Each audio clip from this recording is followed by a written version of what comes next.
Our goals, rights and duties.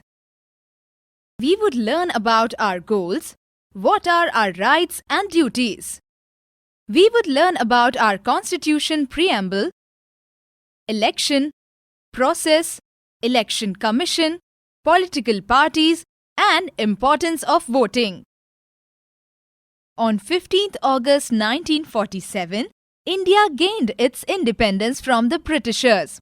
The immediate task before our leaders was to form a government, and this gave birth to Constituent Assembly. The people of India elect the members of the Constituent Assembly. On the 26th January 1950, the Constituent Assembly was adopted, and with this, India became a sovereign democratic republic. To mark this occasion, we celebrate the 26th of January every year as Republic Day. The Constitution. The Indian Constitution is a written document. It also defines the rights and duties of the people of India. Preamble. The Indian Constitution is a written document. The preamble is the content or the introduction to our Constitution states that India is a sovereign, socialist, secular, democratic republic. The word sovereign means that India is independent country. The word socialist means the Constitution declares every Indian citizen to be equal. Equal opportunities will be given to all Indian citizens.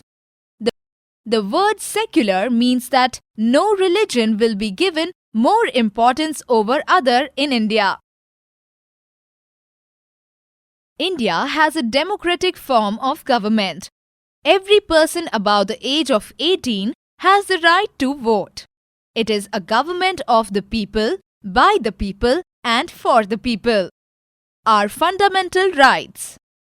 The fundamental right laid down by the Constitution enables a citizen to live a better life. Citizen can go to court if they are deprived of any of these fundamental rights. During a national emergency, these rights are suspended. Our fundamental duties.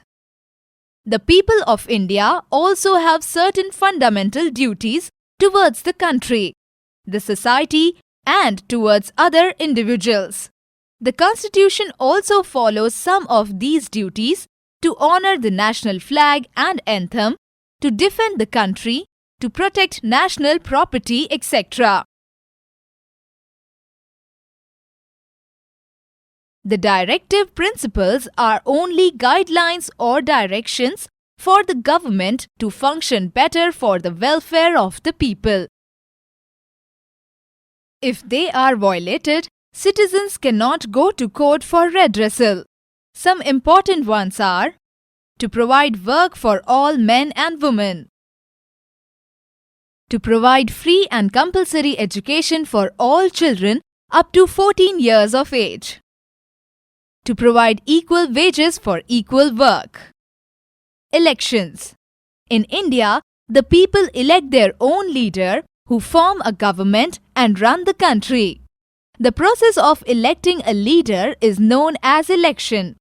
The people who elect are voters, and they do so by process known as voting. All Indian citizens above the age of 18 years can vote in the election. Election Commission. In India, the Election Commission conducts election in India. It plans fixed dates and conducts the election in a fair and impartial manner. Voting is done by secret ballot using the electronic voting machine. Every voter is provided with an identity card. Political parties. There are many political parties in India, and each has a symbol. The candidate of a political party who gets the maximum number of votes is elected as the party and forms the government. The defeated party forms the opposition to the government. Importance of voting. As a citizen of India, The right to vote must be used carefully and responsibly. If a leader elected by us fails to work properly, we have a choice of not voting for the same candidate in the next election. Summary. The Constitution adopted on 26 January 1950 is based on the principle of democracy, socialism and secularism. All the Indian citizens are given fundamental rights and fundamental duties. Directive principles are guidelines for the central and state government to function better welfare. Candidate is a person who contests elections to get elected to the post of the leader. There are many political parties and the elections are conducted by the Election Commission. That's all in this chapter. Keep learning, student.